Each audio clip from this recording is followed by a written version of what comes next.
সভাপতি সহ বিসিবিতে পরিচালক সংখ্যা 25 জন।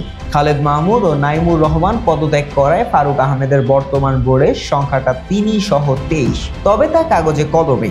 বাস্তবে বিসিবির এই পরিচালনা পর্ষদে সক্রিয় পরিচালকের সংখ্যা হাতে গোনা 4 থেকে 5। পরিচালনা পর্ষদের সভায় অবশ্য নিয়মিতই কোরাম পূরণ হচ্ছে।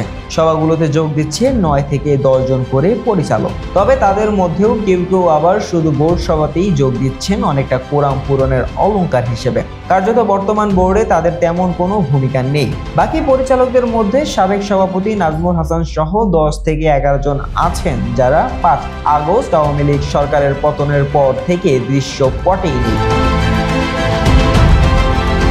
পরিচালক সংকটের মধ্যেও চলছে বিসিবি, এবং সেটা অনেকটা জোড়াতালি দিয়েই। অনেক কমিটির চেয়ারম্যান, ভাইস চেয়ারম্যানদের অনুপস্থিত হাতে গোনা সক্রিয় পরিচালকেরা অলিখিতভাবেই দায়িত্ব নিয়ে একাধিক কমিটির তদারকির কাজ করছেন।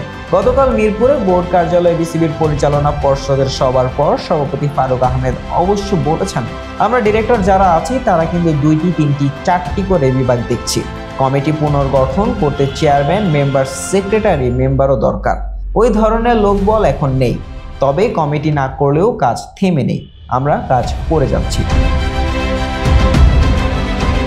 21 আগস্ট যুব ও ক্রীড়া মন্ত্রণালয়ে অনুষ্ঠিত বিসিবির এক জরুরি সভায় বোর্ড সভাপতির দায়িত্ব নেন ফারুক আহমেদ। এরপর গত 1.5 মাসে পরিচালনা পর্ষদের সভা হয়েছে আরো 3টি, যেগুলোতে দৃশ্যপটে না থাকা পরিচালকেরা অনুপস্থিত ছিলেন। বিসিবির গঠনতন্ত্র অনুযায়ী কোনো পরিচালক বিনা নোটিশে পরপর 3টি সভায় অনুপস্থিত থাকলে তার পরিচালক পদ শূন্য হয়ে যাবে। সে অনুযায়ী বেশ কয়েকটি পরিচালক পদই এখন শূন্য বলে ধরে নেওয়া যায়। তবে জানা গেছে অনুপস্থিত পরিচালকদের কেউ কেউ সিক লিভের চিঠি দিয়ে রেখেছেন বোর্ডে, যে কারণে চাইলেই তাদের পদ শূন্য ঘোষণা করা যাচ্ছে না। আবার এটাও ঠিক এভাবে দিনের পর দিন চলতে পারে না। উদ্ভূত পরিস্থিতিতে এর আইনি দিকগুলো বিশ্লেষণ করে দেখছে বিসিবি সভাপতি অবশ্য আভাস দিয়েছেন, অনুপস্থিত পরিচালকদের ব্যাপারে শিগগিরই তারা কোনো সিদ্ধান্ত নিতে পারেন।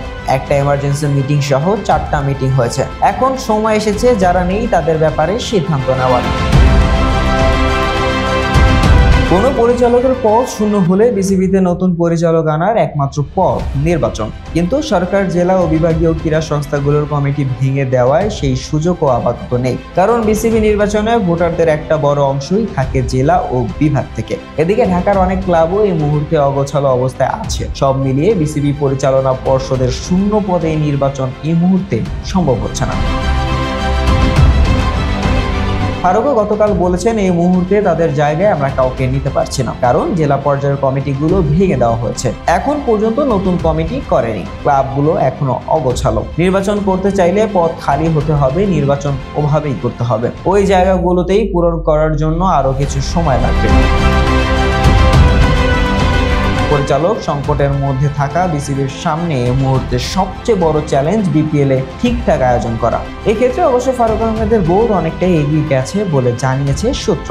আগের 7টি ফ্র্যাঞ্চাইজির মধ্যে 4টির খেলা নিশ্চিত ছিল, অনিশ্চয়তা ছিল 3টি নিয়ে। আর জানা গেছে সেই 3 ফ্র্যাঞ্চাইজির জন্য নতুন মালিক পাওয়ার বিষয়ে নিশ্চিত হয়েছে বিসিবি। বাকি শুধু আনুষ্ঠানিক ঘোষণা। ফারুক অবশ্য বিপিএল নিয়ে আজ অত বিস্তারিত বলেননি, তবে জানিয়েছেন বিপিএল এবার টপ ক্লাস উইকেটই থাকবে ভেন্যুগুলোতে। সব ঠিক থাকলে 27 ডিসেম্বর শুরু হওয়ার কথা বিপিএল। শাহরিয়ার আহমেদ জয়, ডেস্ক রিপোর্ট, আইকন স্পোর্টস।